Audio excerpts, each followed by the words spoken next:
જય સ્વામિનારાયણ. કેમ છો બધા? મજામાં છો? વેલકમ ટુ જ્યોતિષ વ્લોગ. ચાલો ઠાકોરજીના દર્શન કરી લ્યો, ભગવાનના દર્શન કરી લ્યો. આજે વ્લોગ છે ને રાતે ચાલુ કર્યો છે તો માફ કરજો. ચાલો ભગવાનના દર્શન કરી લ્યો. જય સ્વામિનારાયણ ઠાકોરજી.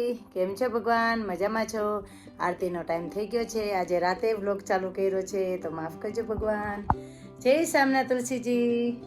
જય સ્વામિનારાયણ તુલસીજી. કેમ છો તુલસીજી? મજામાં છો ને? આજે મેં બનાવ્યું છે ઊંધિયું. ઊંધિયું બહુ જ સરસ બન્યું છે, તમને બધાને બતાવી દો. ઊંધિયું બહુ જ સરસ બન્યું છે, તમને બતાવું ઊંધિયું કેવું બન્યું છે. જો ઊંધિયું સરસ બન્યું છે.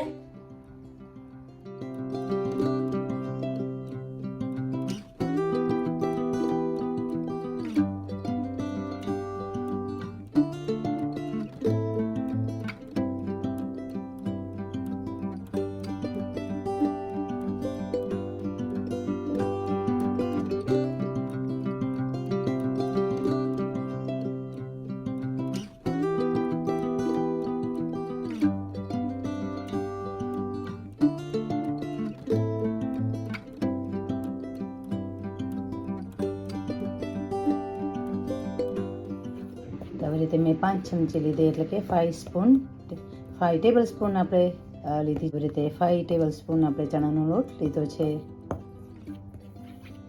ડિપેન્ડ થાય, તમને વધારે મુઠિયા જોઈએ તો તમારે વધારે ચણાનો લોટ લેવાનો. જો આવી રીતે હું ચણાનો લોટ શેકી લઈશ. મુઠિયા માટે ચણાનો લોટ શેકાઈ ગયો છે. હવે આપણે એમાં 1 ટીસ્પૂન સોજી મૂકશું. 1 ટીસ્પૂન આપણે એમાં સોજી મૂકવાની છે. 1 ટીસ્પૂન આપણે સોજી મૂકી દીધી છે. હવે એમાં મૂકવાની છે ફ્રોઝન મેથી. તો ફ્રોઝન મેથી મૂકશું. આપણે 1 ટીસ્પૂન દહીં મૂકશું. 1 ટીસ્પૂન દહીં મૂક્યું. આપણે ધાણા મૂકવાના છે. આપણે મૂકવાનું છે થોડું તેલ. 1/2 ટીસ્પૂન તેલ મૂક્યું. 1 ટીસ્પૂન ધાણા પાવડર અને ટીસ્પૂનના 1/3 ભાગ આપણે હળદર મૂકી. ટીસ્પૂનનો 1/3 ભાગ ગરમ મસાલો મૂક્યો, શાકનો મસાલો મૂક્યો. 1 ટીસ્પૂન આદું મૂક્યું. 1 ટીસ્પૂન આપણે લાલ મરચું મૂક્યું. ટીસ્પૂન એટલે ટીસ્પૂનમાં થોડું ઓછું નિમક મૂક્યું. ચાખી લેવાનું. આપણે લાલ મરચું મૂક્યું. હવે આપણે એવી રીતે મિક્સ કરી લેવાનું છે. આમાં હવે થોડું પાણી મૂકશું કે જરાક કોરું લાગે, જરાક જ. થોડી આપણે પાલક મૂકવાની છે. મેં પાલક મૂકી દીધી છે. પછી છે ને આવી રીતે મિક્સ કરી લેવાની. હું ભૂલી ગઈ. આવી રીતે નાના નાના મુઠિયા વારી લીધા છે.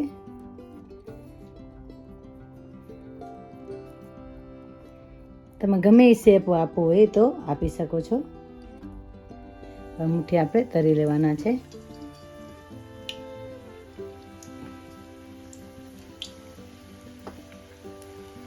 મુઠિયા છે ને મુઠિયા તરાઈ ગયા છે. ઊંધિયા માટે આપણે મુઠિયા તરી લીધા છે. મસ્ત તરાણા છે. અંદરથી એકદમ સોફ્ટ થયા છે. જે સોફ્ટ રહેવા જોઈએ, નકર છે ને ચોળે નહીં, એટલે ખાવામાં છે ને તમને કડક કડક લાગે એવી રીતે, એટલે કડક થાય.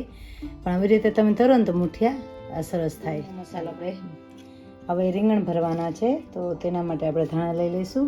મેં ચણાનો લોટ લીધો છે 1 ટેબલ સ્પૂન. 2 ટીસ્પૂન આપણે પીનટનો ભૂકો મૂક્યો. હવે મૂકવાનું છે આપણે એમાં લાલ મરચું 1.5 ટીસ્પૂન અને 3 ભાગની હળદર મૂકી. 1/3 ટીસ્પૂનનો 1/3 ભાગ હળદર મૂકી.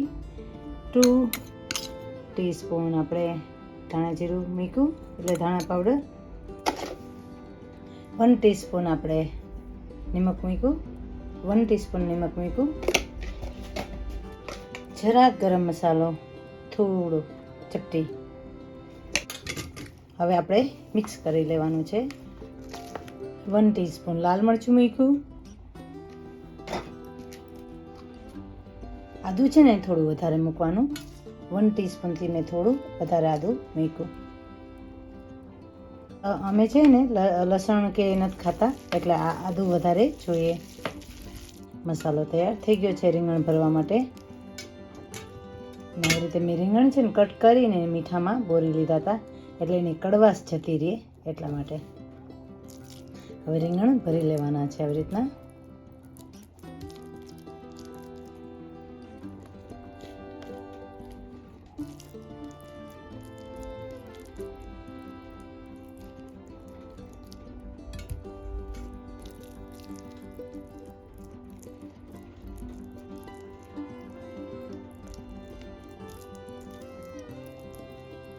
આજે વરસાદ એવો છે, આવી રીતે રીંગણ ભરી લેવાના છે ને કલાક સુધી રહેવા દેવાના. આવી રીતે રીંગણ ભરી લીધા છે, રીંગણ અને બટેટા ભરી લીધા. હવે આપણે ઊંધિયાને વઘારવાનું છે. તો આવી રીતે મેં ઊંધિયા માટે ટીંડોરા લીધા, પાપડી લીધી, વાલોર લીધી. આવી રીતે આપણે મિક્સ શાક લઈ લેવાનું છે ઊંધિયા માટે. તો રતાળું ગાજર લીધા છે, પાપડી લીધી છે, વાલોર 2 જાતની વાલોર છે, પછી ટીંડોળા છે, ફ્લાવર છે. આવી રીતે મેં શાક લીધું છે. હવે છે ને આપણે શાકને વઘારવાનું છે, એટલે હવે આપણે ઊંધિયું વઘારવાનું છે. એટલે 6 ટેબલ સ્પૂન મેં તેલ મૂક્યું છે. હવે આપણે એમાં મૂકશું, હવે તેલ થવા આવ્યું છે તો આપણે એમાં મૂકશું રાઈ. રાઈ છે ને આપણે ઓછી મૂકવાની છે, અડધી ટીસ્પૂન મેં રાઈ મૂકી. હવે એમાં તમાલપત્ર ને લાલ મરચાં મૂકવાના છે. એમાં 1 ટીસ્પૂન આપણે જીરું મૂકવાનું છે ને ગેસને ધીરો કરી નાખવાનો છે. અડધી ટીસ્પૂન મેં એમાં અજમો મૂક્યો છે. તમાલપત્ર મૂક્યા. હવે આપણે લીમડો મૂકવાનો છે. આપણે એમાં મરચું મૂકવાનું. લીલું મરચું 1 ટીસ્પૂન મૂક્યું, 1 ટીસ્પૂન આદું મૂક્યું, આદું 2 સ્પૂન મૂક્યું છે. વઘાર માટે કોબી. આવી રીતે આપણે કોબીને શેકી લેવાની છે. હવે મૂકવાના છે આપણે ધાણા, થોડા ધાણા મૂકવાના વઘારમાં ને સતળાવી લેવાના છે ધાણાને. હવે છે ને આપણે બધું શાક આમાં મૂકી દેવાનું છે. હવે હલાવી લેવાનું છે તેલમાં. હવે મૂકવાનું છે આપણે મરચું 3 ટીસ્પૂન આપણે મરચું મૂકવાનું છે.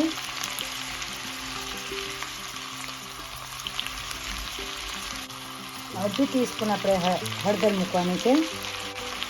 3 સ્પૂન આપણે ધાણા પાવડર મૂકવાનો છે.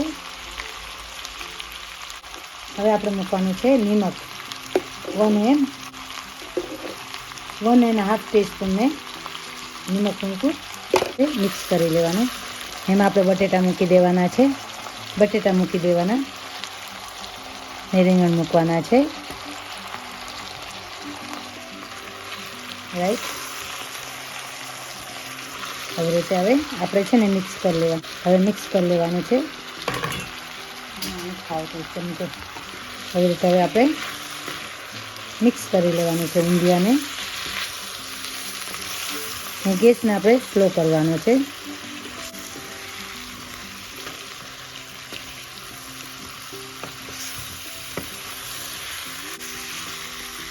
આપણે ગેસને ધીરો કરી દેવાનો છે ને આપણે ઢાંકી દેવાનું છે. ઊંધિયાને થોડી વાર આપણે ઢાંકી દેવાનું છે.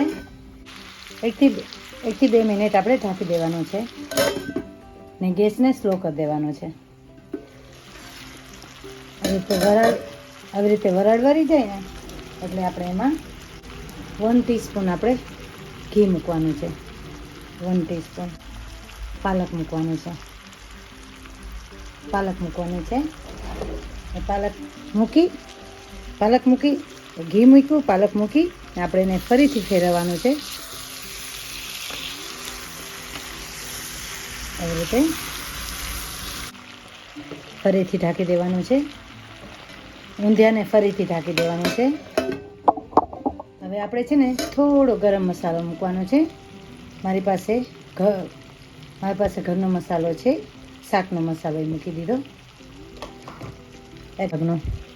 ને હવે ફરીથી આવી રીતે હલાવી બનાવવાને એ મૂકી દઈશું.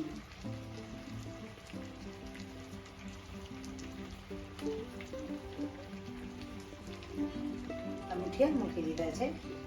હવે આપણે એમાં ટમેટાની ગ્રેવી મૂકી દેવાની છે. ટમેટાની ગ્રેવી મૂકી દીધી છે. ટમેટાની ગ્રેવી મૂકી દીધી છે.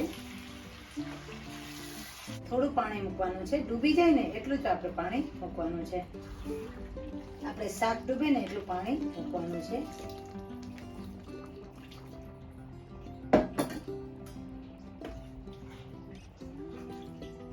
શાક ડૂબે ને એટલું પાણી આપણે મૂકી દીધું છે. હવે કુકરને બંધ કરી દેવાનો છે. કુકરને બંધ કરીને 2 વિસલ વગાડી લેવાની છે. 2 વિસલ.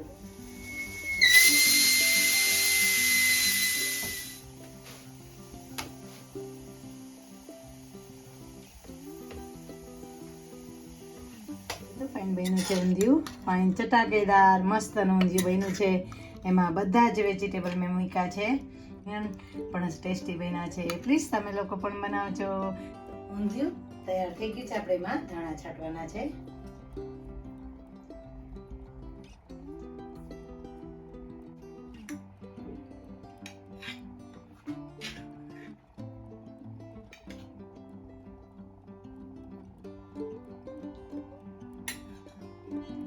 ભગવાનનો થાળ તૈયાર થઈ ગયો છે. ઠાકોરજીનો થાળ ધરાવી દઈએ.